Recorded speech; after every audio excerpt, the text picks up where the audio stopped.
Game 1 for State of Origin is upon us, and you can watch all the action live and loud on the big screen as you cheer on the Mighty Blues this Wednesday at 8:10 p.m. You can enjoy the State of Origin special with burger and beer in the garden for just $19. And then, of course, you can get ready for Sunday afternoon footy as our West Tigers come off the bye and are ready for action against the Manly Sea Eagles. You can watch that as well live and loud in the lounge from 2 p.m. is kickoff for that one. For more information, visit West Ashfield's website, westashfield.com.au. Terms and conditions apply. Drink responsibly. Step up and play at the home of the West Tigers, West Ashfield.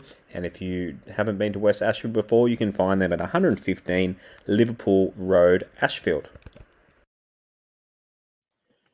And welcome to another episode of the WestsLife Podcast. I'm your host, Josh Barnett. Sorry to everyone joining us live. We were 6 minutes late, literally some tech issues just before we went on to the air. But welcome, everyone. As always, I just said in the ad, we are sponsored by West Ashfield League's best place to watch live and loud. And you can do that for Origin tomorrow night. I got my Blues jersey on ready to go for Wednesday. I'll be wearing my Robbie Farah signed jersey Wednesday night as well. Can't wait for State of Origin Wednesday night. And then Sunday, of course, we're playing Manly. The boys are back, and you can watch both those games on the big cinema screen.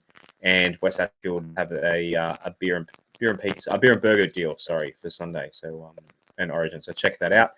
And if you haven't already, our Twitter's pushing towards 1,000 followers. So if you don't have Twitter, just go to Twitter, create a Twitter account, and then just follow at WestsLife Pod and just never use it. Just get us to 1,000 followers. Instagram, do a little bit of content. We're going to repost with the great Robbie Farah today, as we posted the anniversary of his field goal win over the Knights. And shout out to all those joining us on YouTube. Give us a like and a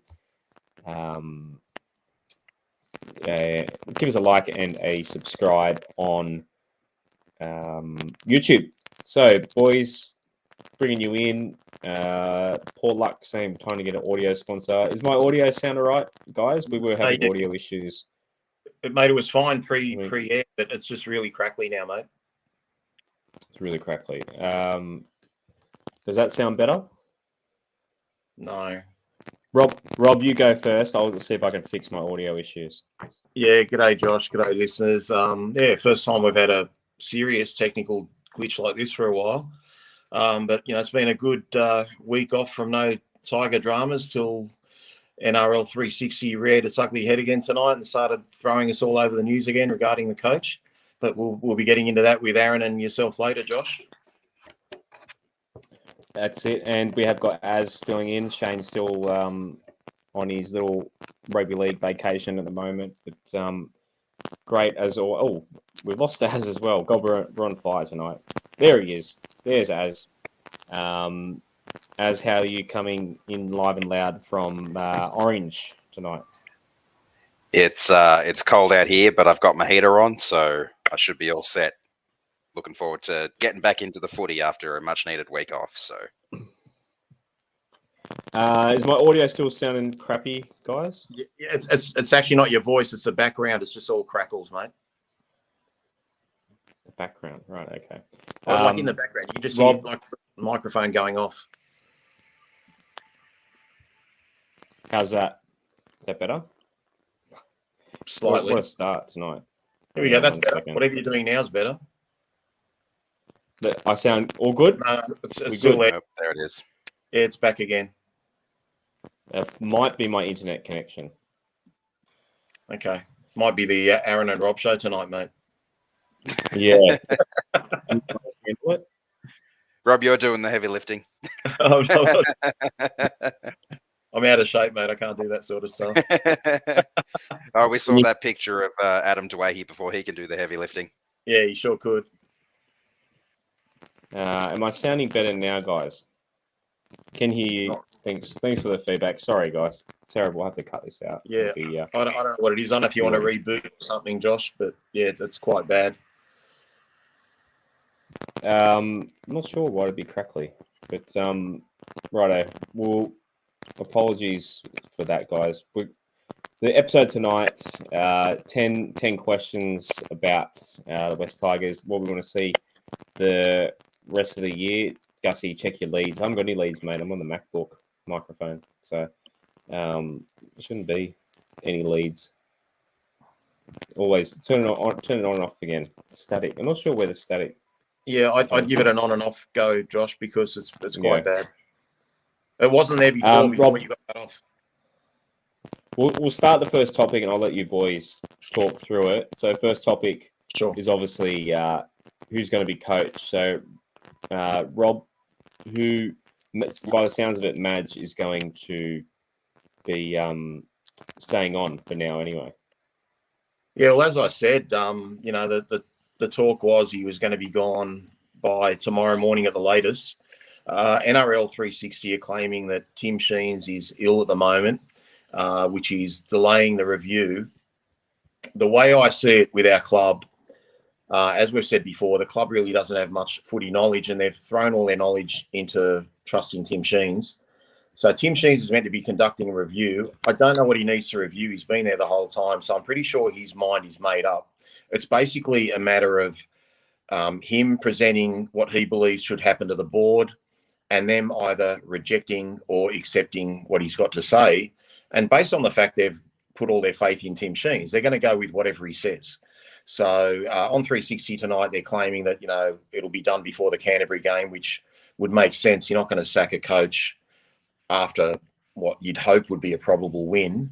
So I just hope we can get a win against Manly, but it's pretty hard to perform. As I said last week, it's pretty hard to perform with a gun at your head, not just for the coach, but for the players, for everyone. It's just not the way to handle things. No one from the club has stepped up and said anything, and they'll have a reason as to not saying anything because they'll say, look, it's just a regular mid-season crisis, mid-season review. But no other club's conducting a mid-season review. So none of it really makes much sense to me. I still think he's gone from the stuff I've heard, and to be honest, I've heard stuff that Tim Sheens has said to people that I know from his mouth. And if they're going to take their information from Tim Sheens, as much as I'd like Match to say, I'm not holding much hope for that. Your thoughts, Aaron? Yeah, well, you go from in the morning hearing that he's safe for now, and then, like you said, NRL 360 rears its ugly head, and we're back in the news again. He could be here, he could be gone, he could be gone in a day, he could be gone in a week. It's just a farce, really. You say no other clubs are conducting mid-season reviews. I'd say it's maybe others are. I wouldn't be surprised if the Warriors or the other teams who are performing poorly are, but they're just not publicizing them, and that's the difference. We always end up in the media because we just keep being, our business just keeps being leaked to the media. I hope Match stays. I think like I said last week, I really think he deserves the chance to coach Adam Dwayne once he comes back. I really think he deserves the chance to coach the new guys who have signed for next year. And again, like last week, I worry about the domino effect who we potentially lose if we lose Madge. So I hope he stays the coach, at least for the year.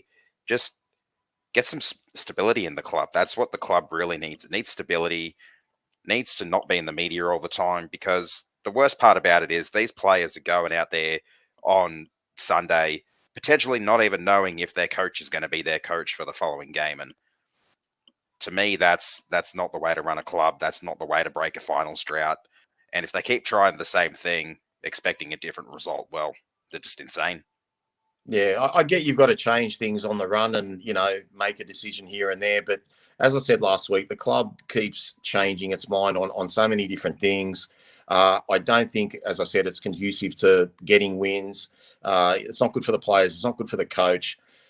I think if they were going to part ways with Madge, they should have done it already. This thing about Tim Sheens being sick, he's made his mind up, guys. He's just got to tell the board what he wants, and then they've got to decide what's best to do. Perhaps they're trying to do it out of respect to Madge Aaron, which, he definitely deserves that respect. Mhm. But, I'm at the point now where normally this really makes me despondent. I just don't care anymore. I really don't. When I say I don't care, I just don't let it break me or affect me anymore. Like I've been bracing myself for a couple of weeks now that Madge is going to go. Looks like we got Josh back. I'm listening, guys. I can hear you the whole time. It's just proof. It It's sounds proof perfect. that it's just proof that I'm the Tim Sheens of this show. I just need to be in the background. I don't need to actually be on it. But yeah, keep going, fellas, as you were.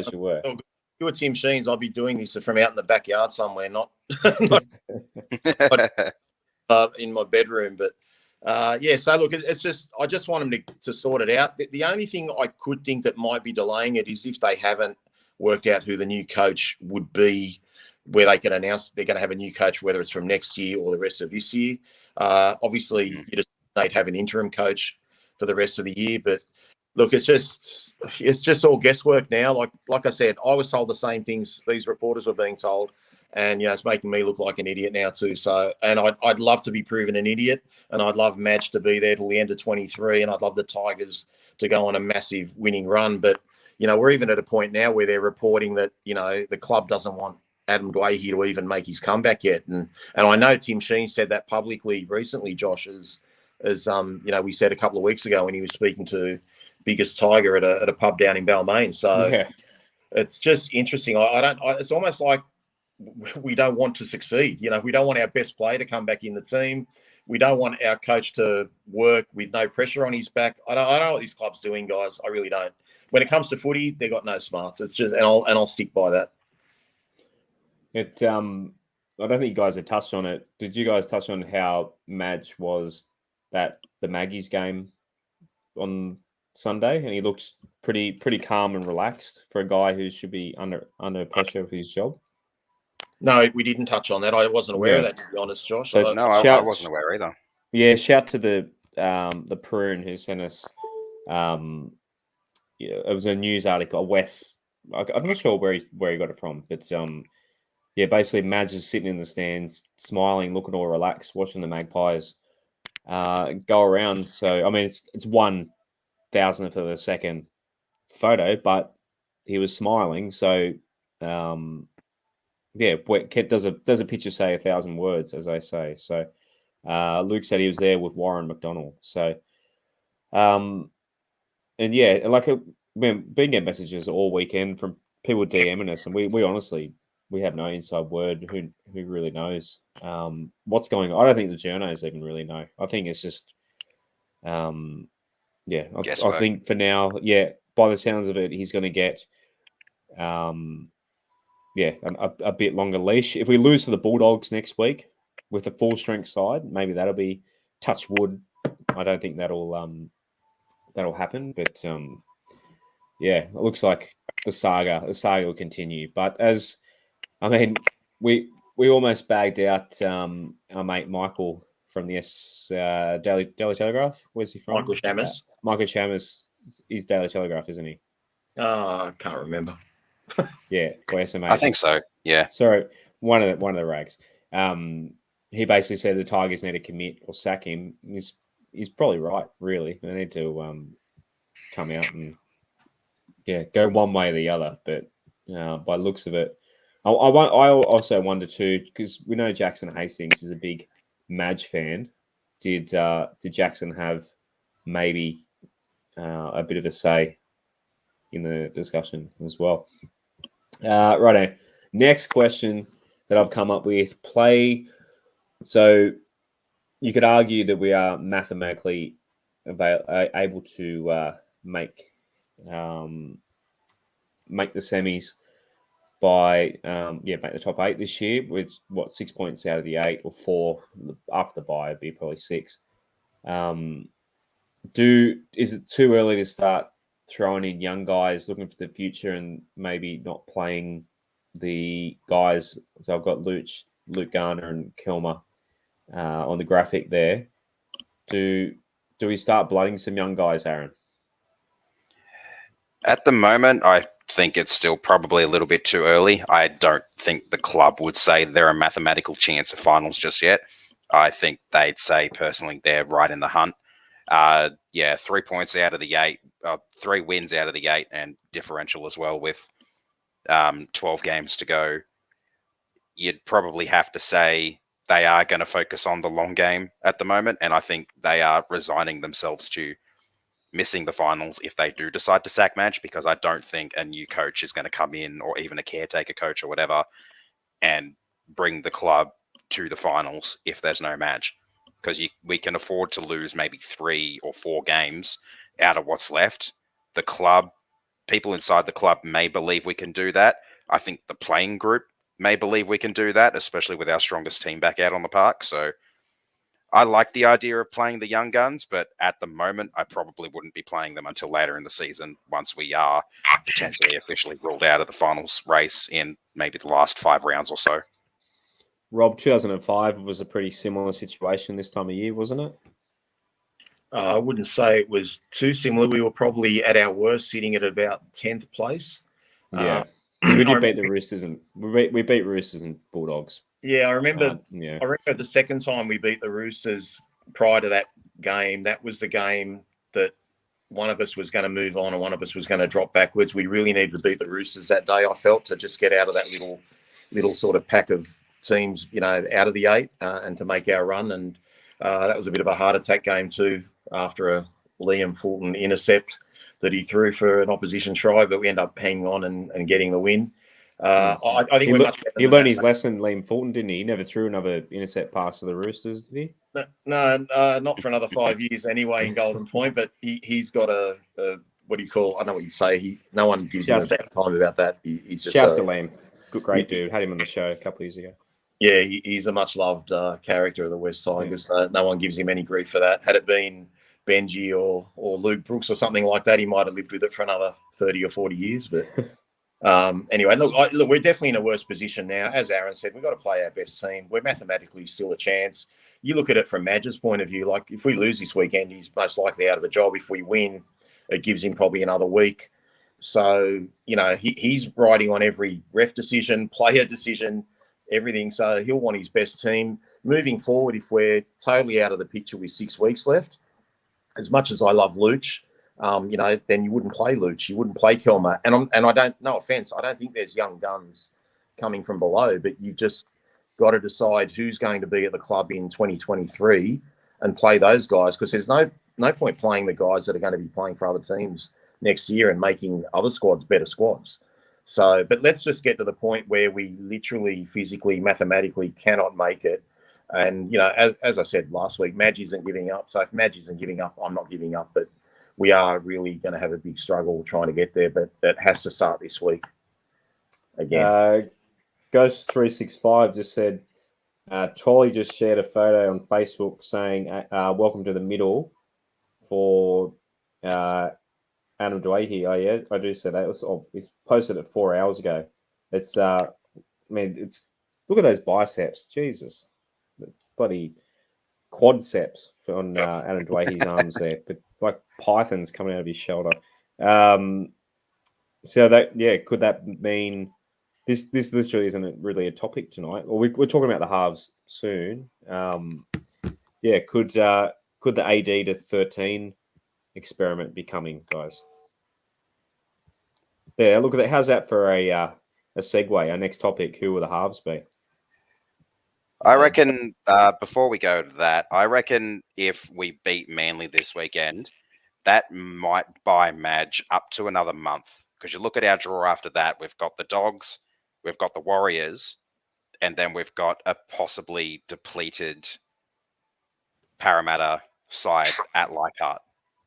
And there's a wraparound buy in there as well, which gives him an extra week to sort of get things back on track. So potentially up to a month, I reckon, if we can beat Manly this weekend.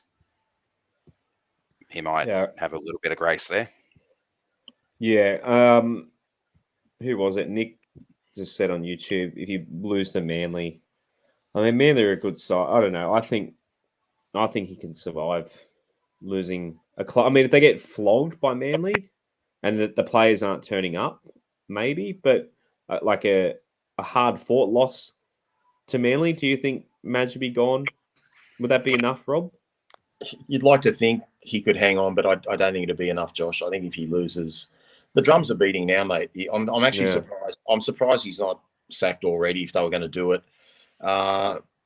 In terms of Adam playing lock, we've discussed it before. I don't really see him doing the defensive work of a lock, but it's funny. One thing that people haven't mentioned, and we'll get onto the halves in a minute, Tim Sheens sees Jackson Hastings as a lock. Tim Sheens doesn't see Jackson Hastings as a halfback. Now, I actually feel the same way about it, but unfortunately, Jackson Hastings is the best halfback we've got. So you're going to be an idiot if you move him from number 7. So I don't know if they're thinking of maybe just having some sort of, the three of them playing in the middle and, I don't know, one on either side of the ruck, or I don't know what they're thinking of doing, but I just don't get the point of Adam not being back. In terms of what Swally put there, mate, I just reckon it's a bit of a G up. Yeah, that's what Carlo reckons. They're probably just saying, you know what, like, you've done your knee, you're an old man, you don't have the pace anymore, come and join us and do the hard work. So it's probably something like that. Oh, it was exactly what we did. We just speculated something that's not going to happen. So I'll try and try and get a team list update as soon as we can. So the halves pairing. So we kind of segued into it there. So obviously 4 guys on the screen there: Adam Dwayne, Luke Brooks, Jackson Hastings, and Jock Madden. Aaron, how do we fit these 4 guys going forward? How do we? Obviously, Jock's off contract at the end of the year. Brooksy's got $1 million on the table next year. Adam and Jackson have 1 more year left on their deal.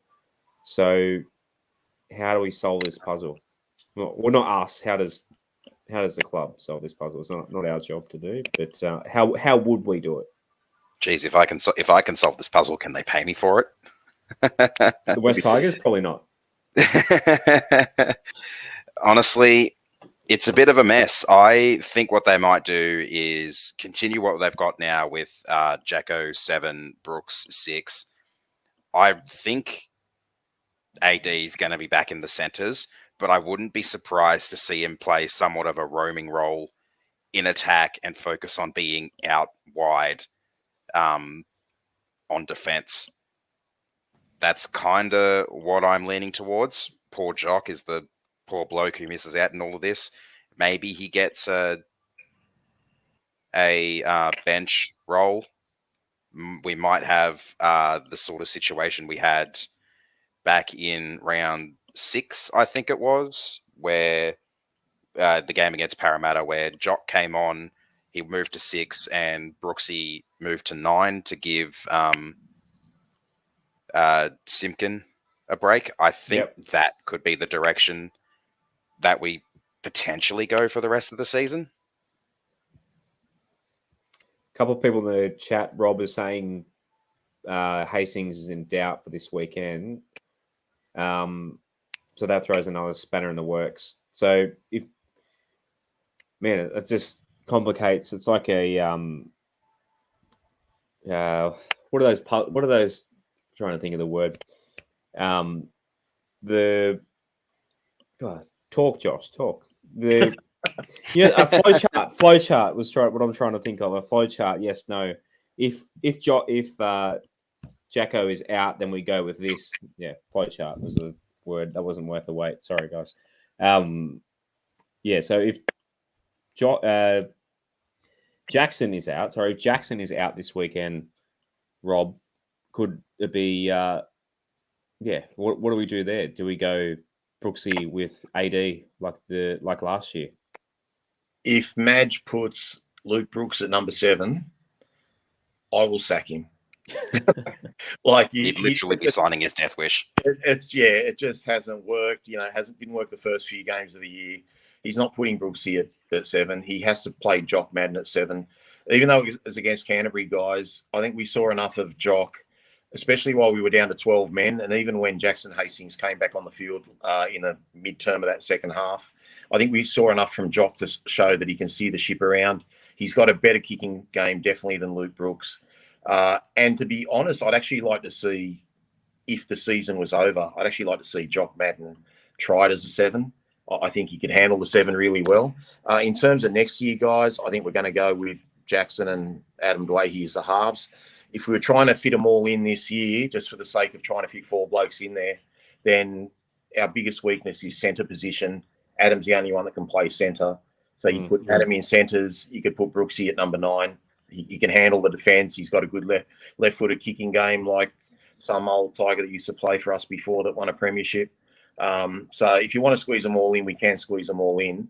But yeah, if you're looking just for next year, I would say it's going to be Jackson Hastings 7, Adam Dwayne 6, unless there's some recruitment issue, some new player that we decide to buy that we haven't even put into the calculations. Yeah, it's a tough one. Like I guess while we're doing this exercise, it might be answered by the end of the year. Jock Madden might not be. He might sign with someone else. So, in terms of money, with Brooksy tied up in $1 million, do you pay Brooksy to go elsewhere to keep Jock? Like it's the money as well as the on-field puzzle. It's the salary cap puzzle. I think I would. I think I would, because he can do that game management role as well. Where, no offense to Luke Brooks, he can't, and he'll come for half the price. Yeah, but if he comes for half the price and you're paying Brooksy half price elsewhere, you're paying the same. So true, but Jock, I mean, it's probably fair to say that Brooksy may have hit his peak in his career. Brooksy may not get better. Well, if we don't play Brooksy at number 9, and why I mention that, like, where else can you play Brooksy? If he's not number 6, he's number 9 as a part-time number 9, or he's out. So if we decide Adam is number 6, then there's just no future for Luke Brooks there, or Jock Madden, to be honest, if they see Jock Madden as a number 6. So we just have to make our mind up as a club who we're going to move with forward. It'd be nice to have someone that you could keep as a backup in case of injury. And I think you could afford to carry Jock Madden on a cheaper price, provided obviously someone like the Dolphins don't snap him up or something like that. Yeah, I don't know. I feel like someone will throw $500,000 at him. They should be. They should be. Yeah. I think the Dolphins might chase him pretty hard considering who they've signed so far, which is a whole lot of not much. And their spine is looking pretty thin at the moment. I mean, the Bulldogs, if they could afford him, should go after him. But fingers crossed he stayed. I don't want him to end up in a Fox Sports article one day. Let's face it, he probably will. Yeah. Righto. This one's pretty stacked, boys. I had to go hard on the images here. The 2, 3, 4, 5 combo. So it's probably safe to assume Dane Laurie is the 1. We just talked about the 6 and the 7. There's 9 guys on that graphic there. So Camden Marlowe, Adam Dwayne, Stafford Toa, Jimmy Roberts, our new addition, Brett Naden, Tommy Talau, Asu Kepa Owa, old mate David Nofaluma, and young junior Tupou. There's 4 positions and 9 guys who can play those positions. Aaron, who are your 2, 3, 4, 5 for this year and then going forward next year? All right. Well, for this year, I have no doubt Kenny's going to be the 5. My thoughts with the centers, it's a little tricky. The centers, especially, are they going to try and bring the Jet back in once he comes back? Obviously, Rob and I had our differences about the Jets' year so far last week, but are they going to be able to bring him back in with the guys we've got now? I think Naden is going to get a chance to cement himself on one of those edges, probably the same edge as Kenny. I think Noffa will come back in to the 2, whether that's this week or down the track. I think he will be coming back. I'd say Tommy Talau would be in there as a possible option after he comes back later in the year, but we're not expecting him back until after round 20, I believe. So for this year, I'm going to say Noffa, Dwayne, Naden, and Kenny. Next year, I'm going to say Noffa. Fudge. It's hard. It's hard. Yeah. Yeah, the 3 I'm unsure about for next year because I really do think that next year, the way he will end up back in the halves. But yeah, I think Naden and Mamalo will probably stay the 4 and 5. It's just that 3 that I'm really unsure about. Maybe Talau gets the 3 next year. I doubt he'll see much game time late this year, considering how serious his injury is. They might end up just keeping him out until the preseason and then just load him up, getting ready for a big season next year. But honestly, who knows? It's a bit of a mess. Rob, a few people will go 365s. We've talked about this before. Talau probably moving to the second row as he bulks up a little bit. That might solve it. So maybe we can eliminate Tommy Talau. As Aaron just said, Adam's probably going to be in the halves as well. Makes it a little bit easier, but still, who are your 2, 3, 4, 5?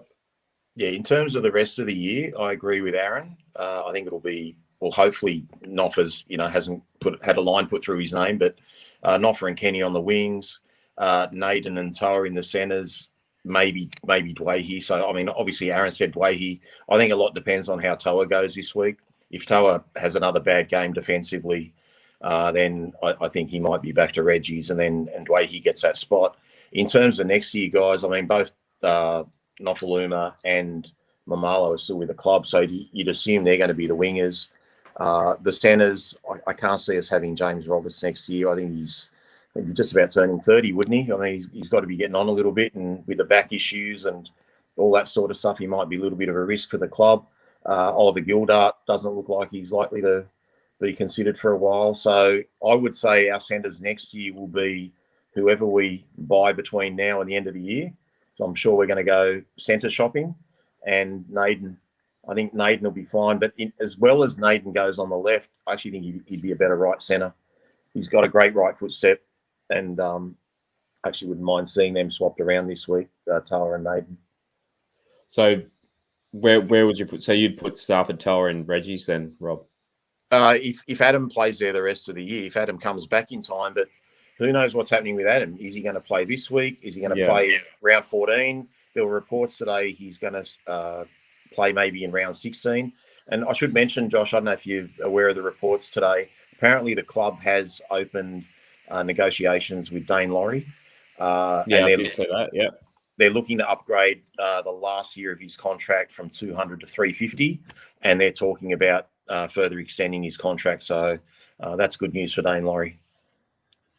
So that's why I basically didn't bother talking about the one, because I'm pretty sure we will lock him in for a bit. Yeah, he's still a little bit raw, but he's a big part of the team going forward. A few people, guys, Nofaluma has gone from the club favourite to basically people have been a little bit unhappy with it. He wasn't happy. I don't know if you guys caught the Magpies game on the weekend. And he's come out in the media and said, I'm not a second grade player, sort of thing. What's your thoughts on Noffa at the moment, Az? Your mic's muted, Az. There we go. Oh, there we go. I didn't even realize I pressed it again. Anyway, I really hope he hasn't done his dash for the team now after this. I hope he takes it as the kick up the arse that he needs. I think, like I said before, I think he's going to be back in the squad, whether it be this week or next week. It's really disappointing that he's gone and screwed up the way he has, but I hope he fixes it. I'm curious to know why they were playing him at fullback in the second half, if you have any news on that, Rob. No, I've got no news on that, mate. Not at all. Yeah, I saw the game. They did try him at fullback. He wasn't anything special. I mean, he had a few. He started to run a little bit harder in the second half, but man, you think you'd expect him to dominate going down to that level, but he just didn't look interested on the wing. Like he let in a pretty soft try to he wasn't on Mansour's side as the other South swinger. That was pretty Gagai. disgusting. Gagai Junior maybe. Yeah, his brother. I think it's his brother. It's Dane Gagai's brother, isn't it? Yeah, Jacob. I think so. Yeah. He certainly didn't do himself any favors, I thought, of getting back into first grade this week. Yeah, that was his second game in a row in Reggie's. I think he played the week before as well, didn't he? Did he play before or was he injured? I don't think he played the week before. I think he just wasn't fit for first grade. Didn't he play the... I thought he might have played in the draw against Newtown. Oh, he could have. I'm not aware of it, to be honest. Yeah, no, John confirmed. Yeah, he was still injured. And then, okay, yeah. Righto, we'll keep it rolling. Righto, beyond the players for a bit. So the home games coming up this year. So I wanted to ask this question because a big question, we had it now polled. If you missed that episode last week where we polled, we had 260 odd of you submit polls, and one of the questions was regarding home ground allocation for next year, and the likeliness I've been told is that we're going to play more games at the suburban grounds, and the best way, in my opinion, for that to happen next year is basically we're going to vote with our feet. So incoming home games, obviously we're at Campbelltown this week, and then we've also got, the Eels on a Saturday night at Leichhardt Oval. If that's not sold out, you'll never sell out Leichhardt as well. CommBank Stadium for Panthers. Campbelltown, we've got the Knights on a Sunday afternoon. So if the weather's good against Newcastle on a Sunday, if we're still somewhat in finals contention, you'll hope that gets somewhat of a crowd. And then we finish the year at Leichhardt Oval. We're at CommBank and against the Dragons, and then Leichhardt Oval against the Raiders, where we might have to play it again in the finals and get flogged again, like we did in what year was that? 2015? What? 2016?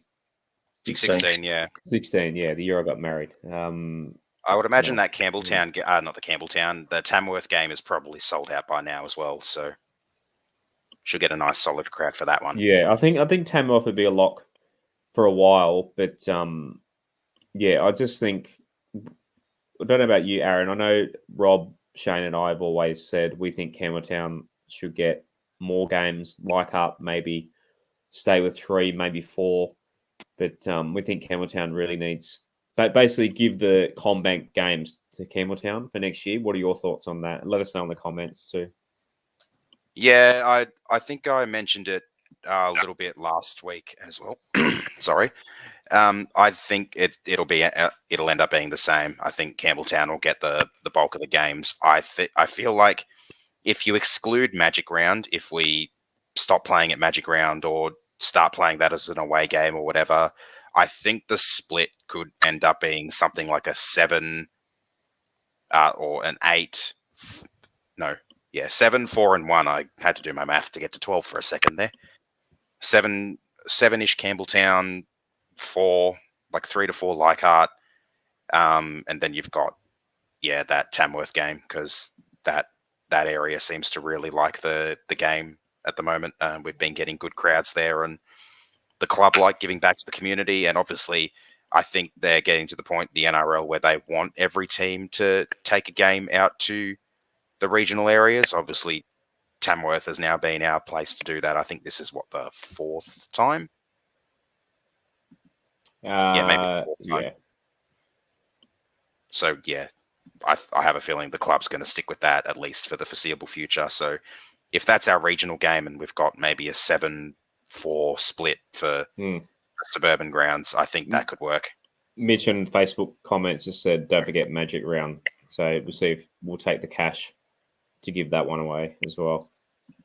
Yeah, if they do that, it may end up being a 6-4-1-1 or a 7-3-1-1 split. I feel like. Yeah. What are your thoughts, Rob? In terms of how many fans will show up to home games, you're talking about Yeah, both. Yeah. For the rest of this year, Josh? Yeah, just those. I mean, that Parramatta. I mean, if that's got to sell out playing Parramatta, and I just hope West Tigers fans. The tickets are on sale now. I'm pretty sure. So if you don't have a membership for Leichhardt, snap up your tickets because it'd be pretty embarrassing if Parramatta bring out fill a third of Leichhardt Oval with blue and gold. That'd be pretty embarrassing. But, yeah, Parramatta could fill the ground up on their own with their supporters. Yeah. Their supporters travel really well. So when they're winning, they do. Yeah, that'll get sold out. That won't be a problem. For us as fans, I guess there's going to be a little bit of a anti club sort of sentiment if they get rid of Madge. It really depends on how we're playing as a club as to sort of what crowds we'll get. If we keep playing the style of footy we've been playing, at least in attack, even the style of attack we did against South Sydney, I think we'll get plenty of fans showing up to games. It'd just be nice to have something to play for, and the season not being over yet. If they do get rid of Madge, guys, I think Madge is getting the most out of these players. So I don't know what other coach is. Will the air come out of the team? Like, will they just lose a bit of that intensity, or just think, oh well, season's over, Madge is gone. They obviously don't give us a hope. So I'd like to think our crowds will be good. We've discussed the home ground stuff to death in terms of Campbelltown. Yeah.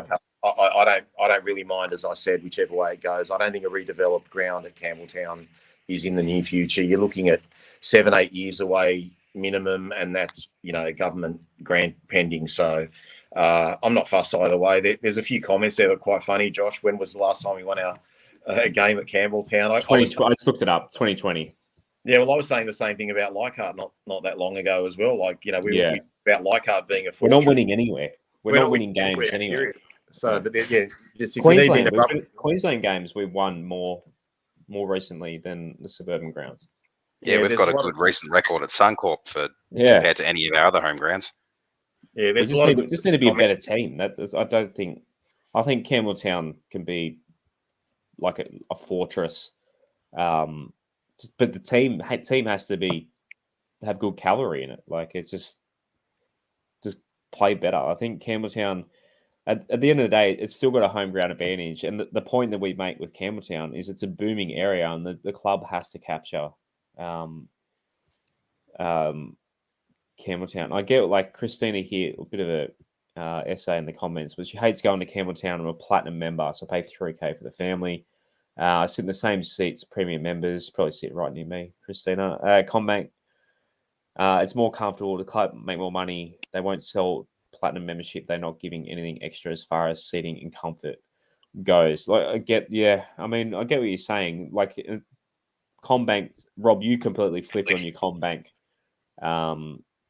protest. You came to one game and all of a sudden you saw how nice it is, and it is a great stadium, but it's just as someone said in the comments before, it just doesn't. I don't know. It just does feel soulless. Like, it is a very comfortable place to watch the game. There's not really a bad seat in the house. It's got all the facilities, as opposed to a couple of food trucks at Campbelltown. But in saying that, the club could make Campbelltown and Leichhardt better than they are if we have more games there. Like, if Campbelltown they started doing jumping castles, and they used to do this. I don't know if they still do, but just made it more appealing for families to come out to. I think Campbelltown can be a great place to watch footy. The Leagues Club next door. I mean, it's a 45 minute drive and $12 a toll for me to get to Campbelltown Stadium, but I still enjoy going there. And whereas Bankwest or Combank Stadium is a 9-minute drive for me, but I still enjoy Campbelltown games more than I do Combank games. Well, you were saying last week on the show, Josh, the games when we were doing well 11 and 12 years ago in, 2010, 11, we were getting 15, 16, 19,000. So the crowds will be there if we're doing well as a team and as a club. Yeah. So I don't think that's an issue, whether it's Leichhardt or Campbelltown. We're going to get the crowd. The Tigers fans will come out of the woodwork when we're winning, and especially if we were a premiership threat or anything like that. So that's not going to be an issue going down the track. In terms of Combank, Josh, yeah, I did backflip. It's one of the best stadiums, probably the best stadium I've ever been to. But it's like going to Vaucluse and living in someone else's house, man. It's not my house. It's still not my home ground. I don't care how good it was, how comfortable it was. Yeah, great to watch rugby league, etc. It's not my home ground. So James Tedesco disagrees with that. Yeah. So anyway, that's the only thing I'd say about that. I got no issues, but like to take home games against Parramatta there, that was just beyond dumb. But anyway, that's we've beaten that to death. But I just think we should have our own home grounds and do them properly and make them comfortable for our own fans. Like, it's 2022. We've got draconian facilities everywhere. You can't do a P at Leichhardt Oval without stepping all over P. And basically, I know when I'm going to the game, I'll make sure I go to the loo here before I go and hope that I can hold out the whole game so I don't have to even go there. Like, that's how bad the facilities are there. Where Combank, Combank, you could eat your food off the floor there. Like, it's so clean. So yeah, they're different grounds, they're different standards, but we just got to have our own home ground, guys. Gus says, I think Campbelltown still misses the Maggies. I live out there as a former Balmain supporter.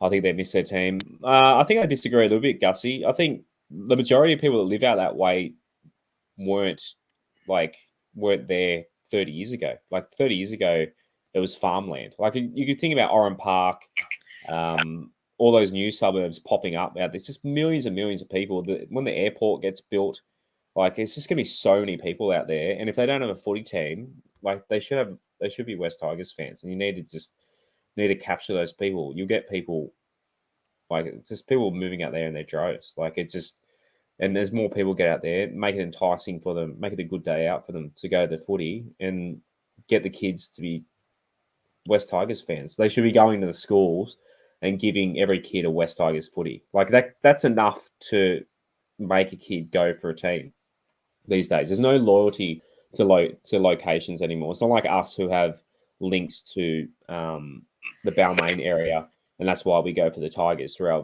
our family and that sort of thing. Kids don't give a shit anymore. I was doing sport with kids the other day. One of the kids told me he's a Melbourne Storm fan. I go, have you ever been to Melbourne? He's like, yeah, a couple of times. Like, why do you go for the Storm? And it's like, I like Ryan Pappenhausen. It's like kids don't give a shit about location, their local team. But if the West Tigers need to get in there and overcome that, give them a West Tigers footy, and maybe they will support their local team. But they're just not doing enough there. And there's only 3 games a year.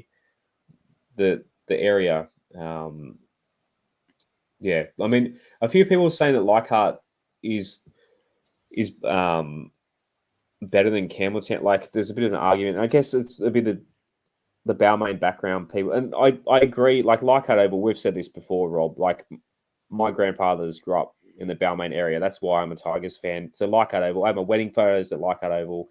Leichhardt Oval literally gives me chills every time I walk through the gates there. Campbelltown doesn't. That's just that's just me.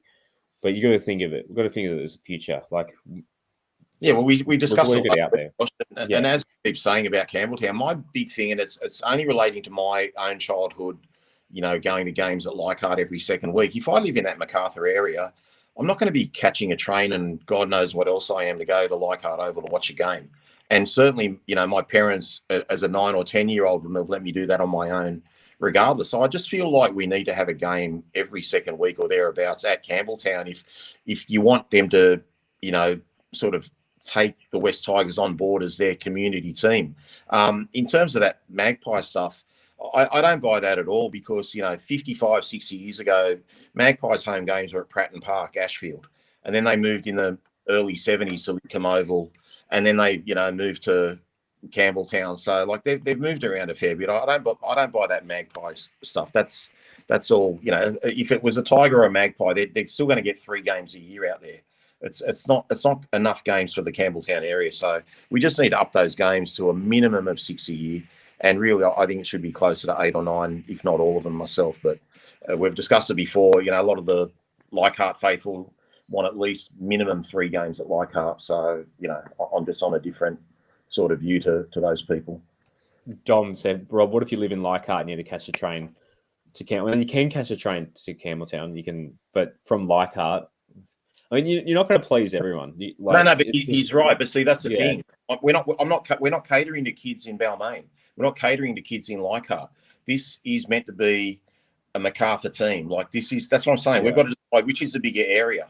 Like how many school kids are there in Balmain at Rozelle that want to play rugby league? You know what I mean? Like there wouldn't be many compared to like the thousands that are out in the MacArthur area. So I accept what he's saying. He's right. Yeah. It's the same in both ways. But we can't abandon. It's hard. People look. It's hard. We're a merged club. You can't. Some people say just go all Campbelltown. We're still a merged club, and the fan base is spread out. And people can bag us all they want with our multiple home grounds, so we can't help that our fan base is spread out so much. I think you just need the majority of the footprint, as you says, out west, and then keeping that keeping a foot in the inner west with the Tigers' history as well. It's a tough one, but I think we're agreeing. We're just kind of the thing is too, if the NRL thought that the Balmain area by itself was a big enough area in terms of juniors and everything, we'd still be Balmain Tigers. Like we're just not a big enough area. The city is too small to accommodate so many teams. You know, they couldn't accommodate South, East, Balmain, Newtown, you know, all these inner west teams. Like, you know, the one team towns have got a bigger advantage, and that whole Campbelltown area pretty much makes you a one team town with the support of the Leichhardt people. And I'll tell you now, if we were travelling in the top 4 and playing every game at Campbelltown, and we were as good as, you know, Penrith and Melbourne, mate, everyone at Leichhardt's going to be hiking it out to Campbelltown, whether they say they would or they wouldn't. It's just a fact. Yeah. You're never going to please everyone. Like, no, you're not. Yeah. And like, I always wonder how many people that they bitch about the Balmain and Magpie bullshit. Do they actually even go to games? Do they even get memberships? Like judging by our survey results last week, I mean, it's only 220 out of the 20,000 members that we have. But by the sounds of it, a lot of people agree with us. It's only, it's only the old people that probably don't even go. It's not fair to say just old people, but people that don't go to games anyway, or they might go to 1 or 2 a year. And if they're going to only go to 1 or 2 a year, and that's Leichhardt, then if we go to 4, 5, 6 Leichhardt, then they're still probably not going to go to those 3, 4, 5, 6 games. They only go to a couple per year. Christina, I live in the Central Coast. Have to travel to all games. Yeah, Campbelltown to the Senny. There's a lot of fans up on the Central Coast. So I used to do the Campbelltown. It's a long drive. I mean, you stay down there. I mean, it's not. I used to drive. I did Canberra in a day. It depends how committed you are, I guess. And you got the M1. There'll be no traffic lights between Campbelltown Stadium. Getting on the motorway, there are no traffic lights between there and Carryong now. So you just got to pay about $40 in tolls. But you just go M1, M2, M7 highway. It's all. I mean, it only probably take you an hour and a half going through with the tunnel now. So it depends on where on the coast you are. But I feel your pain. I used to drive from Terrigal to games. Yeah, basically all of 2005. I spent so much money on tickets and petrol. Righto. Thanks for everyone's comments in this one. I thought this would be quick. Oh, sorry. We ran and raving. We didn't go to you. Sorry, man. Go. Yeah, I was enjoying listening. For me, I still think part of the problem is the matchups we're getting at Campbelltown, which is why it feels so soulless. It was, I can't remember what year. It might have been 2018 or 2019. It was a cold as crap Friday night, I think. We played the Titans out there and we had bugger all crowd. I feel like we should be getting most of our rivalry games at our suburban grounds. Who would the two of you say are our biggest rivals, like 3 or 4 biggest rivals? You'd have to say the Panthers. You'd have to say the Eels. Yeah, Parramatta's. I think Parramatta would be number. I mean, that's who I hate the most. That's usually what a rivalry is. Who do you hate? Yeah, at the moment it'd be maybe Penrith. I don't think. Do Penrith consider us a rival though? Do they really care that much? I'm not sure if they really care, but for me, the whole everything, as long as Ivan Cleary is associated with the Penrith Panthers, they'll be my number one arch rival. From what he did to the club, what he did to our cap, the dud signings he bought at ridiculous prices, the blowing a kiss, when they won a game 2 or 3 years ago, that just burns me the wrong way. And I've got like some, my son's friends who are really good Penrith fans and love them to bits, and I'm happy for them when they do well, but I can't stand them. I just want them to lose every time I see them play, unless they're playing the Roosters. The Roosters are like right down the bottom. But in terms of where you play the games, guys, like if we're trying to attract away crowds as well, I'd be playing the Roosters and Souths at Leichhardt. Like it's just it's inner city, guys. Like it's not far for them to travel. Yeah. And you just maybe play Canberra and the people closest to Campbelltown that way, maybe Penrith or something out that way. So you've just got to just do the maths and do the geography and work out who you play where. But teams like the Titans that hardly have any Sydney support, wherever you play them, you're going to get an empty crowd, which is why I've always thought, changing topic a little bit, why I've always thought if we had a competition that had 2 conferences and you put all the one-team towns in one conference, they're going to get the same crowd when they play each other twice regardless. And if we have all the Sydney teams in one conference and we have home and away games with them, you're going to get blockbuster crowds at both venues because they're all Sydney teams, and you build that rivalry up again. Did you steal my idea? I'm sure we've talked about that on the show in the past. That was my... I think you have talked about that on the show in the past. Yeah. That's been my thing. That's been my thing for... I can go back on Twitter 5 years ago. I think Buzz Rothfield wrote an article about it as well. But yeah, basically have 9 non-New South Wales and 9 New South Wales. The argument was that the other teams have to fly more, but they have to fly anyway.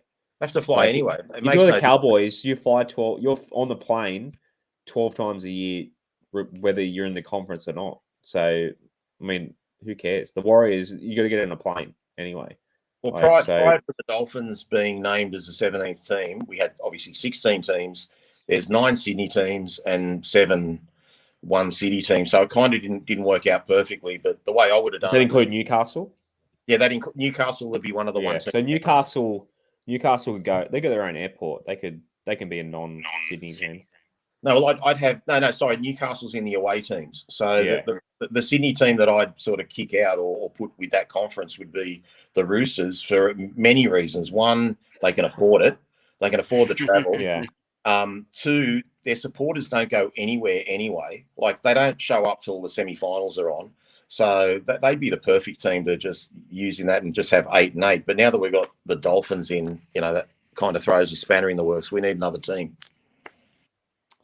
Get Perth in the comp ASAP. Exactly. Well, you get Perth and then got 9 and 9. But see, then the breakup there's going to be teams having a bye and stuff like that. It's a bit weird.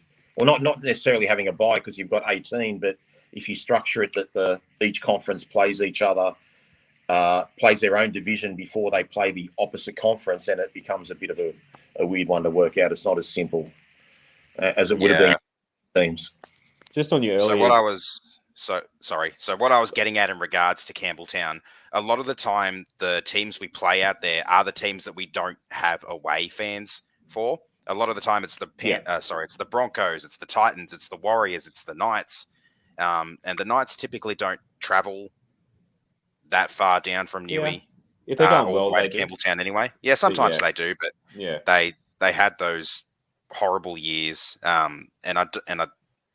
They barely travelled at all. Like, they packed out McDonald Jones week after week, but they barely travelled beyond that. And it's a long way.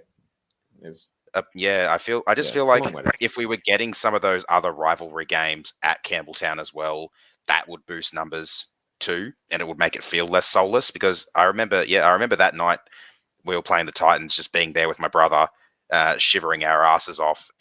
there was just barely anyone there. I think we were lucky to hit 4,000 that night or something. I said this on the show last week, but the crowds that we had when we were winning. So when we played the Roosters in 2010 at Campbelltown, we had 19,900 people there. So nearly basically 20,000 people to watch us play the Roosters. We had 17,000 when we played the Panthers. So that's kind of on your point there. When we played the Titans and Raiders, we had 14,000. When we played the Bulldogs, we had 19. This is 2011. 19,000 and 16,000 when we played Penrith. So yeah, it does. It's worth a couple of at least worth a couple thousand more. As I do get what you're saying, but I mean, if we can get nearly 20,000 people there for a Roosters game, I mean, they might as well be an out of town team. Yeah, as Rachel says, she kind of summed up what I'm trying to say. Winning creates crowds. We'll go anywhere. I mean, when we won the comp 2005, what was it called? It was Telstra Stadium, wasn't it? Then the Homebush.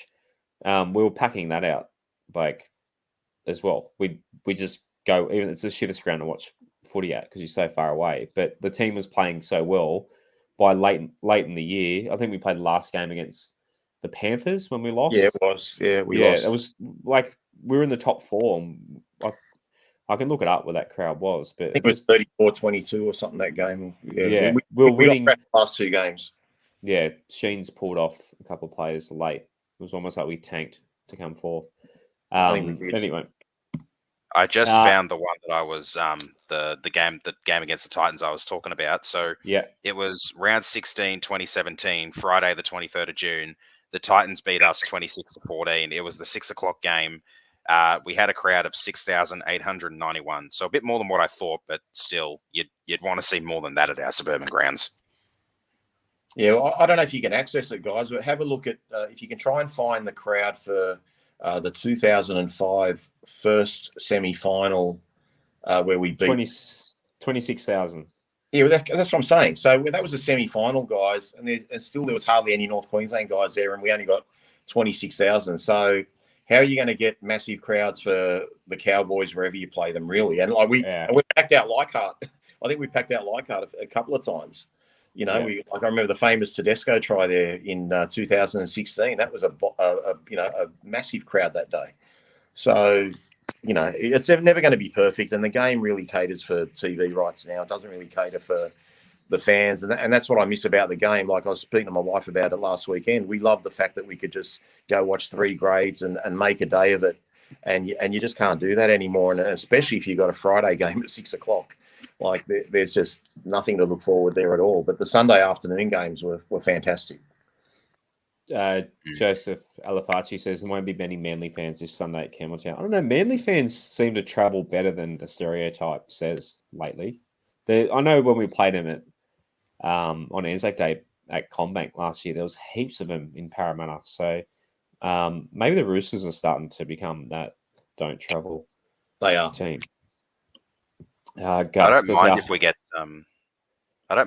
some variety with our the time slots we play for our Campbelltown games. But I feel Leichhardt at the very least, every game we play there should be a Sunday afternoon. Yeah, but like we've said, you can't. Channel 9 picks that, so yeah, it sucks. It does annoy me that I said it last week as well that there's one Sunday Arvo at Leichhardt this year. There's 3. They generally do pick a lot of our games at our suburban grounds on Sunday Arvos. We generally have a pretty good split of Channel 9 games. Yeah, Channel 9 does like the 4 p.m.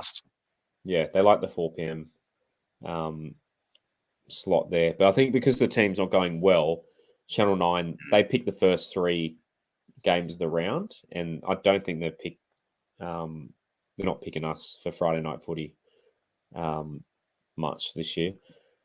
Late in the season, they get a Sunday night game as well. I think it's the last 5 or Saturday night, sorry. Late in the season, they end up having the 4 games, one each night.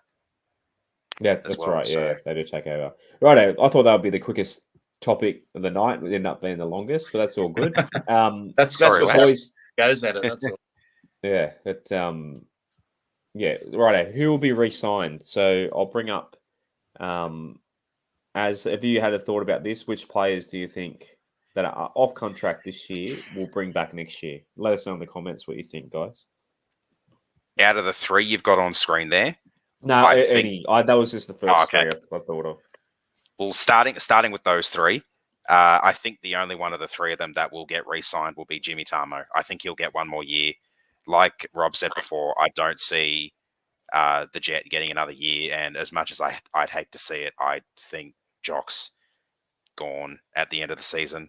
I've got to try and remember who else is off contract now. Yeah, I've got a list in front of me here. So Austin Diaz, Okay. Luke Garner, obviously Luke Garner's got a contract now. William Key, Jock Madden, Henry O'Kane, Jimmy Roberts, Tommy Talau. Totally forgot about Tommy. Tommy Talau, Jimmy Tarmel, and Brendan Tumeth. So a lot of guys who aren't playing first grade at the moment. I'd say a few of those may be, what's the word I'm thinking of? Development players. Yeah. Any of those the younger guys. There's a couple of toilers as well, but yeah. Gus, re-sign all of them. Don't need to be, but it's cheap. Yeah, I mean, he's right. I mean, Jimmy Roberts probably won't get big money offers to go elsewhere and you might throw 150k at him or something. But I mean, Jock Madden, I think the one that's going to get the most money is Jock Madden. There's not really another guy. Tommy Talau with his injury, coming off injury, like, is anyone going to? I mean, it depends when he comes back and how he comes back. But Jock Madden's going to take the most money.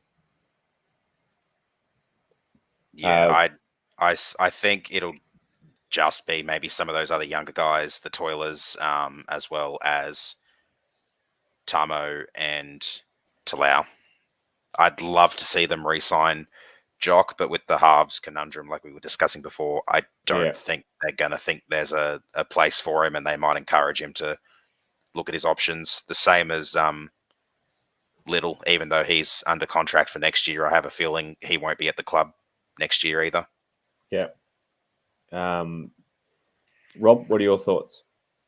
I think Tarmo says if he wants to play on, as we've said before, I don't want him. I don't want him signed if we've got to twist his arm to sign.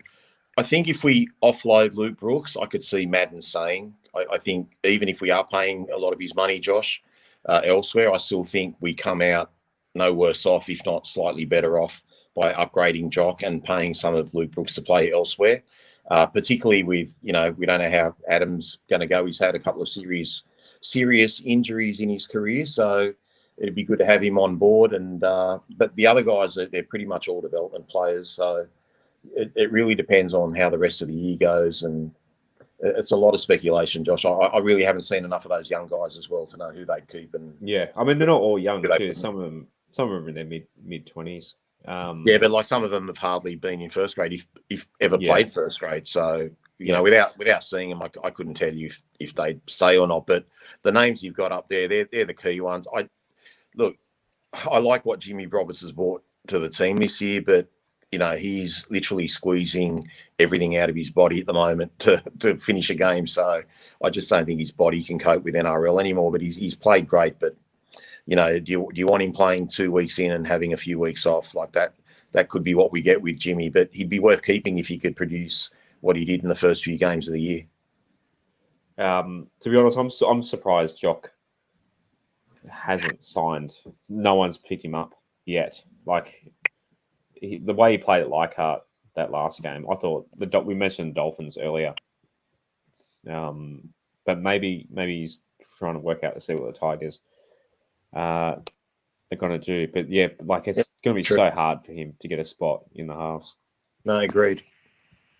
So I've just pulled up the list on Zero Tackle of the squad for next year. If I've counted correctly, we've got 25 contracted players for 2023. So we've got 5 spots available. Yeah, and you'd think some of those will be filled. That's obviously including Appy, Papa. Yep. So there's numbers of known salary cap for some of them, and the ones who unknown salaries, they're just ticks. There's also a question mark on Junior Pauga for next year.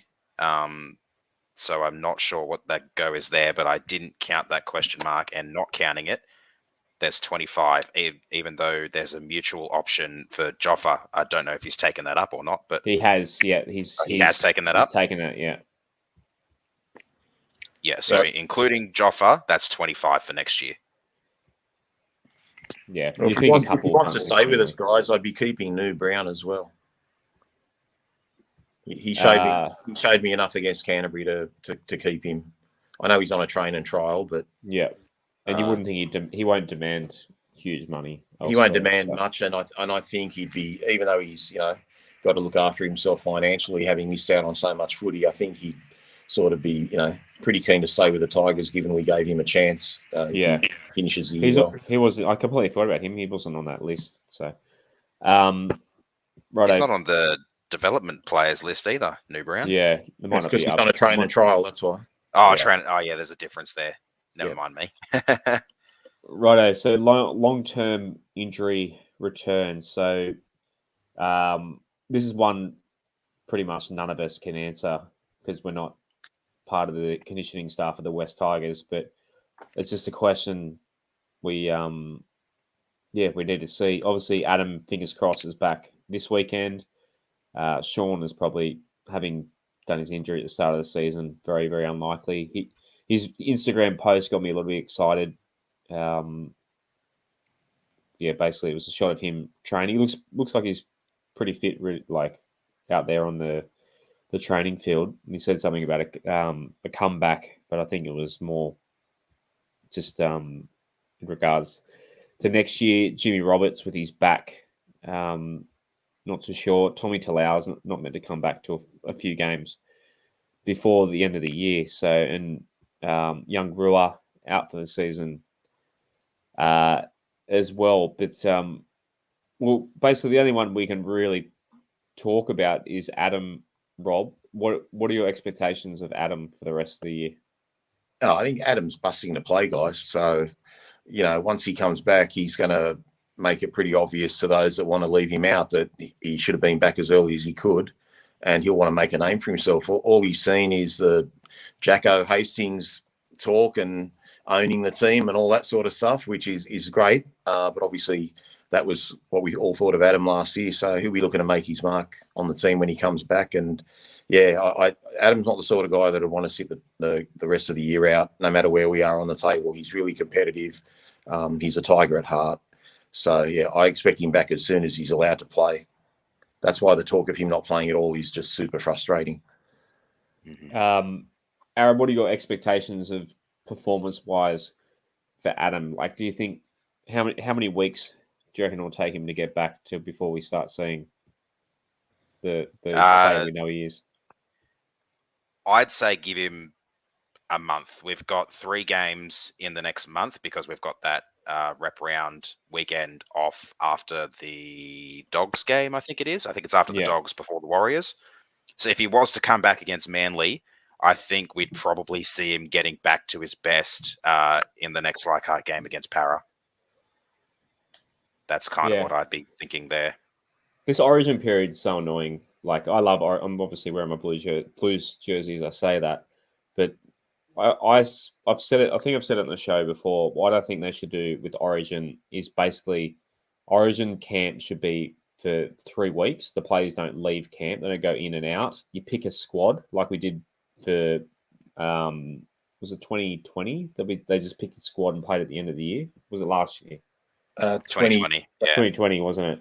So they should just play a Wednesday night, and then you play Sunday week. So it's like 10 days between games, and then you play Wednesday week. So it's 10 days between game 1 and 2 and 2 and 3. They stay in camp, and they just they have their squad. They announce their team, like you would an NRL game, and then on the weekend you just play the Pacific Island nations against each other.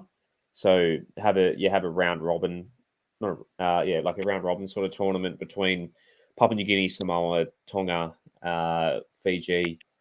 Who am I missing? Maybe a New Zealand Maori side you could have in there as well. Play those on the weekend, and then it gives you 3 weeks, 4 weeks for players that are injured. Like basically, everyone will have nearly a full squad when you come back from Origin. There's 4 weeks of rehab everyone gets to do on their players, and you got mostly star players back by the time Origin's finished. Yeah, what are your thoughts on that, Rob? Am I speaking of dreams? Am I a crazy? Am I a crackpot? Not at all. Look, it's a reasonable idea, and I think actually the NRL have kind of touted something similar to that previously. It's like your idea is fine. I've got no problem with it. I just have a whole issue with Origin totally. Like I just think you don't ruin a competition for the sake of a interstate rivalry. Like that's a problem with the NRL. It's all about money. It's all about TV rights. It's the biggest earner for the NRL, so they don't give a damn about the home and away competition, and it just it takes away. Like if we were lucky enough to play the Storm during Origin, we probably get a win. We don't. Panthers last year. Well, yeah, well, yeah, exactly. But you know what I'm saying? Like it makes it a real lottery. Obviously the worst teams can have a good run in that period because they're playing the Stars without it. Like for example, in our case, no offense, but I hope DCE pulls 2 hamstrings Wednesday night so he doesn't back up next Sunday against. Just a little grade 1 tear. Just as long as he doesn't play. Yeah. Just a tweak. Yeah, and hopefully Oli Olakawadu just doesn't even show up at all after watching what God, that was scary. But yeah, look, so I'm just not a fan of, like, don't get me wrong, I like the games. Origin's great, but they lost me ever since Adrian Lamb from Papua New Guinea played for Queensland and James Tarmo was plucked from New Zealand to play for New South Wales and things like that. It's just a joke how where the origins and all that sort of stuff. Like Greg Inglis being selected born in New South Wales. He's from Maxville, They actually showed an article once. Like Greg Inglis, if he'd have played for New South Wales, it actually changes that whole domination period that Queensland had for so many years. And he's, in my opinion, Greg Inglis is the greatest runner of the football since 1908. Not that I'm old enough to have seen all of them, but he's just the best runner of the footy I've ever seen. So I just think it's a joke how you have the criteria for selection. And so, like I say, I can take it or leave it. I get a bit more passionate when Tigers players are playing. So, back in the day, like, when I was a Balmain supporter, if there were a couple of Tigers playing for Queensland, I didn't mind seeing Queensland do well. But yeah, what Queenslanders? I can't think of any Queenslanders. Back in those days, there was a lot older than you, Josh. Greg Oliphant, Rod Morris, guys like that. They actually would play for Australia as well, and so they were Balmain players. They get plucked out to play Origin because obviously the forward pack for New South Wales in the late 80s, early 90s was basically mostly Tigers. It was half the Tigers pack. Yeah, there was even 1 year, I think David Brooks got to play Origin as well. So we had Ciro, Brooks, Pearce, Roach, Elias. It was just a dream. It was just Gary Jack at fullback. Gary Jack there, and later on Tim Brasher came Timmy Brasher, yeah. Yeah, so it was really good. But I just think the whole criteria sucks. But why would you ruin your competition? I can't see any other competition. Yeah. Like even NBA, they'll have an all-star weekend where no one plays and they go back to their games, and the Major League Baseball do the same thing, and NFL leave it basically till postseason, or like they used to have it after Super Bowl, and then they have it a couple of weeks before Super Bowl, but you weren't allowed to be, if you had qualified for the Super Bowl, you couldn't play in the All-Star game, or the Pro Bowl, whatever you called it. Pro Bowl, yeah.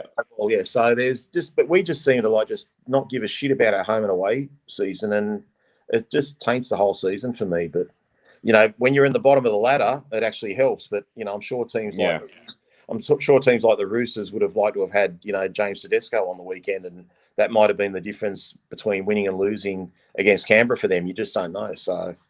Anyway, I've gone on a bit of a tangent there, but yeah, I'm not really an Origin fan. But I say to Roosters fans, I like your idea. If they stop buying all the good players, and they don't have to worry about that shit, so I don't feel sorry for the Roosters in that regard. But right, our next question: crystal ball's out. How many games are we going to win, Aaron? What are you thinking? Obviously, 12 gone, 12 left. I see us as legitimate chances in around 6 to 7 of them. It's a matter of how many they can actually win. Is there any thoughts on which which ones? Looking at the draw. Yep, I'm just pulling the draw back up on my phone. What have you got a number in mind, Rob? Me? Yeah. I will not be picking a number between 5 and 9. And it's basically match dependent. I reckon we could win 9 and make the finals, and I reckon we might win 5 or less if we sack our coach, or a little bit of air sort of comes out of the team. I still think we can make it, guys. If Match thinks we can, I think we can. So I'm not giving up yet. Joe says 6. I might sit on the fence with Joe there. Half the games left. What's that leave us with? 9 wins for the year. Not enough. 50-50. Not enough. But, I mean, how many games do we have to win, Rob, for you to be satisfied with this season? Like, to have a bit more hope for 2023. If we can win 7 out of 12, I think I'll have a bit more hope for next year. Look, I don't want to keep repeating myself, but to be brutally honest, if the whole match thing died down, you look at the injuries we've had all year. Admittedly, we're getting back to reasonable health now. Even though I'm not happy with where we are on the ladder, I'm actually satisfied with how we've played. I can rock up to games now feeling like we can win them. We have attack now that we didn't have before. We have scramble defence that we didn't have. Obviously, I didn't like what we put against South, because we just never looked in it from the first minute, even though we had a 12-point lead. But they've given me enough hope this year to build on 2023. But if you start changing the coach and putting doubt in your head, and is this guy going to stay or that guy going to stay, it makes it a little bit uncomfortable. But I'm like, even though we're in the same position I predicted, I'm actually more than satisfied with how we've gone in terms of effort on the field. And it's not just the effort. I actually think we should have won some more games. But then, you lose games that you should have won, like the St. George game and, the Warriors game and the Gold Coast game. And even to a lesser degree, if a few things went differently against South, maybe it could have been different. But I just think we weren't there. That's really a mystery to me, why we weren't up for that game, or why the forwards just got absolutely smashed, because we had everything to play for a couple of weeks ago. But yeah, I'm pleasantly surprised, guys, and I look forward to having those new signings next year. Hopefully, we buy a couple of outside backs. We are going to lose a little bit of depth with the guys that are leaving, but all in all, I've actually been quite hopeful for next year. But yeah, this match thing's really got me worried, and we seem to be pinning our faith in Serraldo. According to the media, it might not be true, but if we're pinning our faith in Serraldo, he's a defensive coach. That's not my cup of tea. And we've seen what assistant coaches from Penrith have done with the Bulldogs. So, are we going to find someone better than Madge? I don't know. As they give you enough time to study the last 12 games? Plenty. So the Dogs and the Warriors, I reckon we've got those two hopefully in the bag. Round 20 and 21, the Broncos and the Knights. And rounds 24 and 25, the Dragons and the Raiders. Broncos in Brisbane. You think Broncos are going pretty well. We've got a good record against them recently. Although I said the same thing about the Cowboys, and that went horribly. Yeah. But I think might be in finals contention. But by then, with Dwayne back and playing back to his best, potentially, I think we can give him a real shake up there. And if I was to give us some odds for a 7th one, I'd maybe be leaning towards either the Sharks in Tamworth or the Roosters at the SCG, since neither of them are going too crash hot at the moment. The Sharks started off great, but they're sort of starting to fall off a cliff, I reckon. The Roosters, so we might be a shot at them. We never beat the Roosters, but that game might actually be at the new stadium, hopefully, if it's built. No, I think they're opening the new stadium in the last round with the Roosters and the Rabbits. Yeah, I think that's what they're doing there. I'm pretty sure that's their last home game at the SCG, because I think they're off to Melbourne in round 24. The SCG sucks. It sucks for footy. Sorry, as a cricket fan, as a footy stadium, it sucks. As a cricket fan, I obviously love the place, but I'm not going to that game if it's at the SCG. I think we'd need to realistically win maybe 8 to be a shot at the finals, finish with an 11-13 record. I think that may be enough this year. I think it was eighth was 10 wins last year. That was the Titans, just barely scraping in there. Yeah. I think we'd need the 11th, maybe the 12th if we don't get a big enough boost to our for and against in the near future. But 11 wins total maybe, which would mean going 8-4 in this back end. Don't see it happening, but I'd like the club to give me some hope. win 3 in a row these first 3 weeks, and maybe. I get what Rob was saying with the 5-9 thing, because if we come out and lose a few in a row, basically mathematically out of finals contention, it could basically derail to none. Or if they win a few and get into finals contention, it could go either way. So if they come out, the next few games will basically determine how much effort. If you look back to 20, when did we win? We won 11 out of 13. The year that Robbie Farah got injured towards the end of the 2019. year. 2019. We played South the last game of the year and got smoked. Sharks.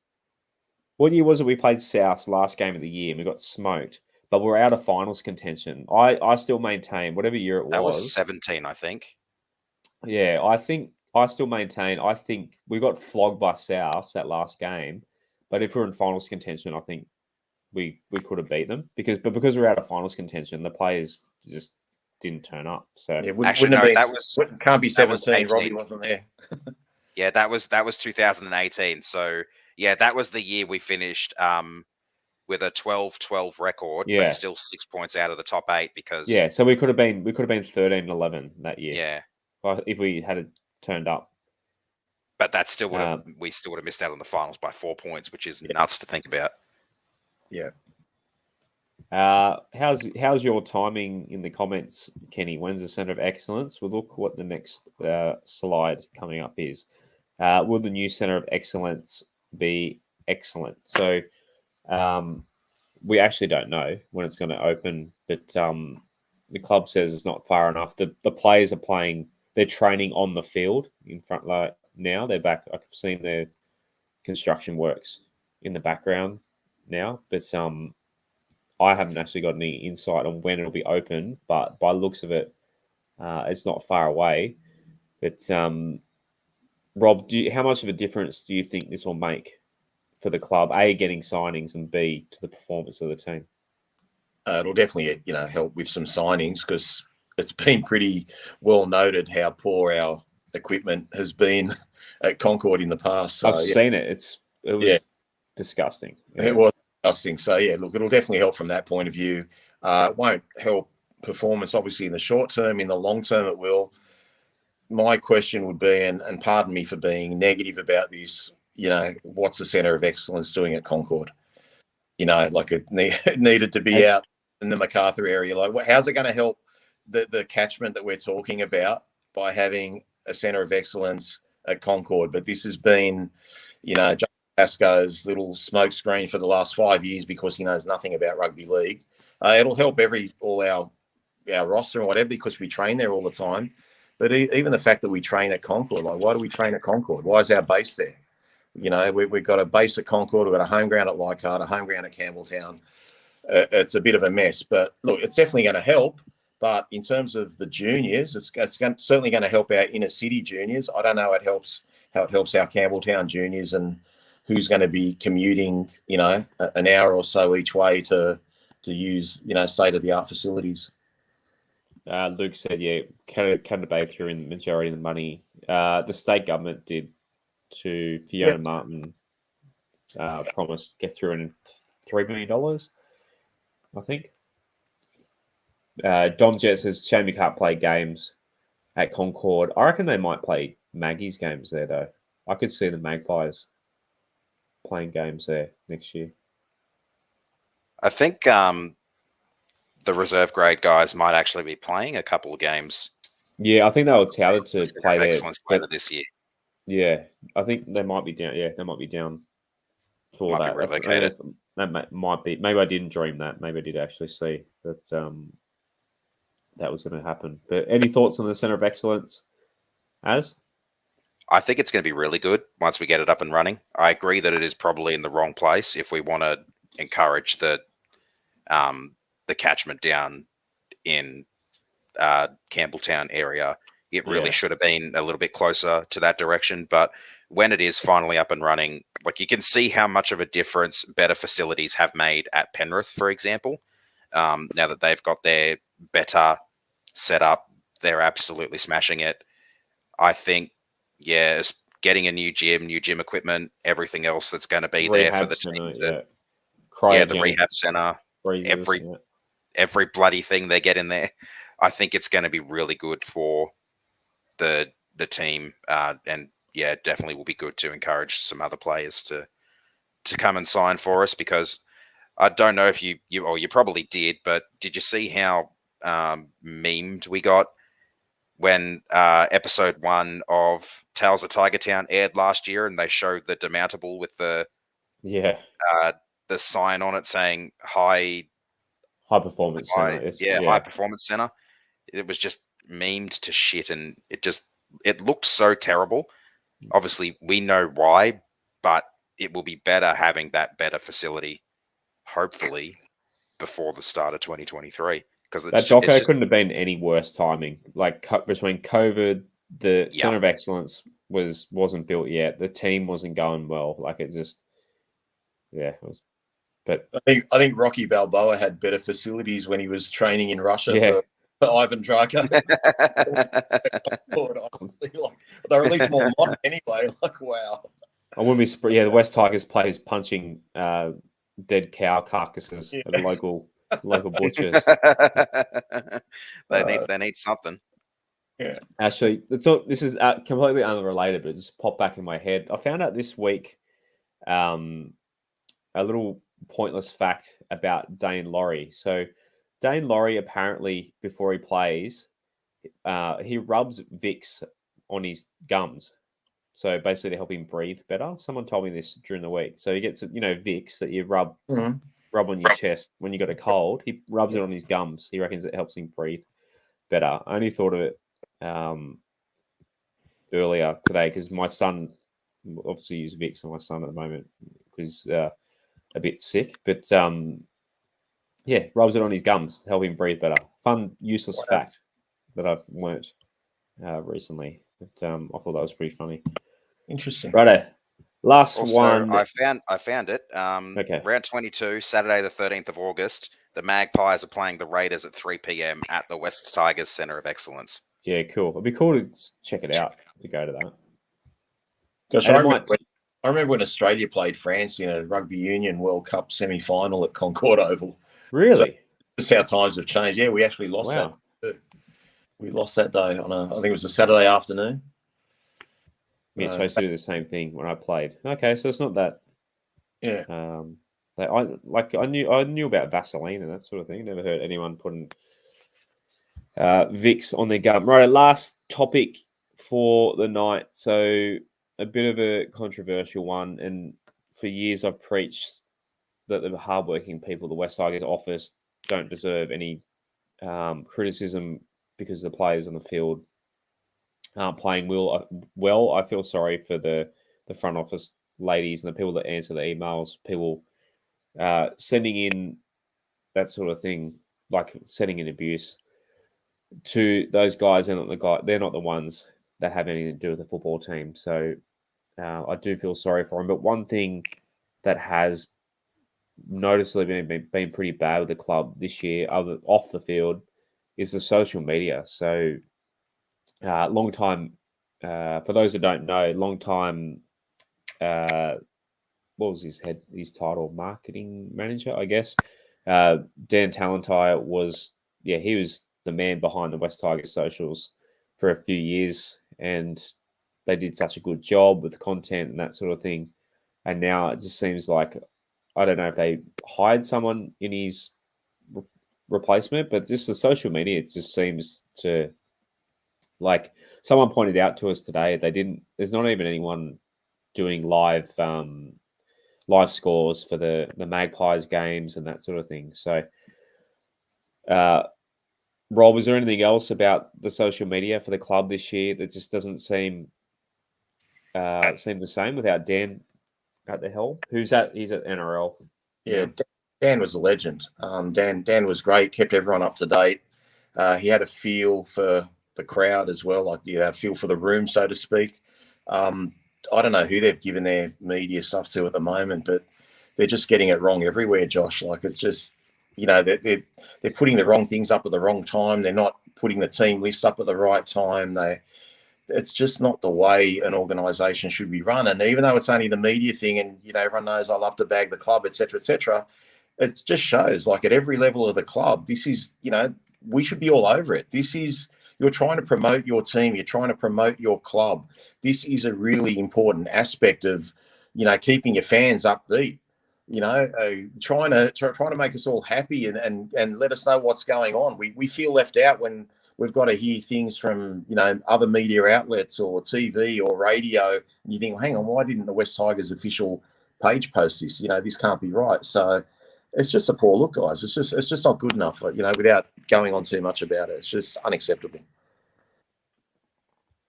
I remember that week. It was in the lead up to Easter Monday. The social media team posted the picture saying getting ready for our next home game, which was the week after against the Rabbits, and they were ripped to shreds for that post with the whole so I guess they're not going to show up against the Eels and all that stuff. And it's like, how can you run a social media team? How can you promote a club from the social media side of things, which is such a huge aspect of not only sport but life nowadays, and miss something that big?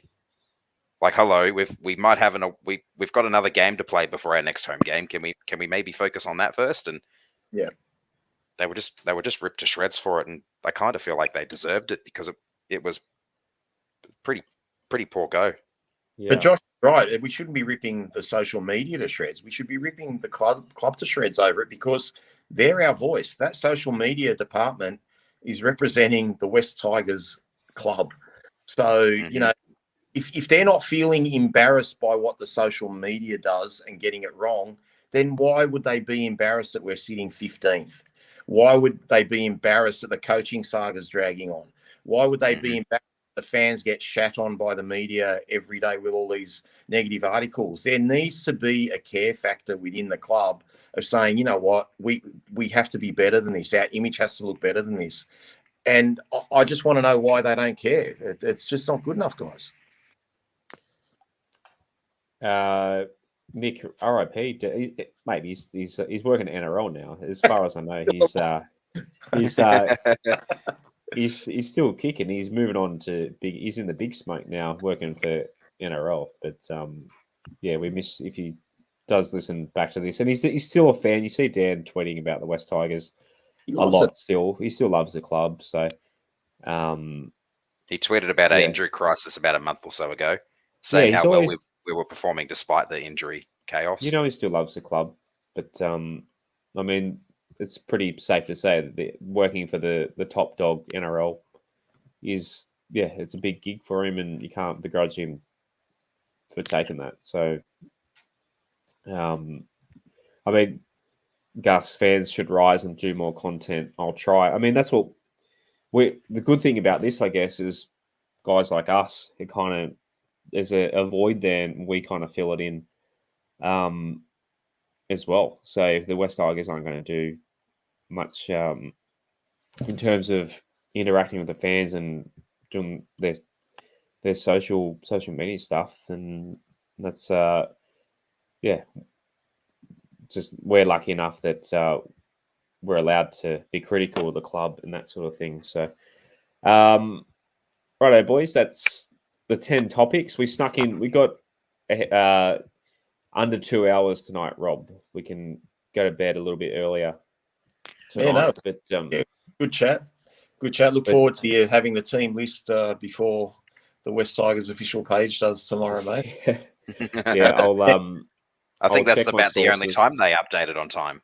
No, I think Josh had it at about, not long after 2 o'clock last week. It was pretty good. It's usually around 3.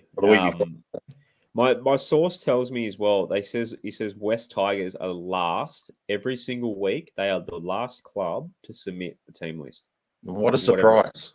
That's a Madge thing apparently. He's always last to submit his team sheet. So I could probably have it earlier if Madge didn't take so long. But I'll be definitely hitting them up tomorrow because I'm so eager to see if our boy Adam is in that team list. So They blame Madge for everything else, mate. Why wouldn't they blame him for this too? yeah.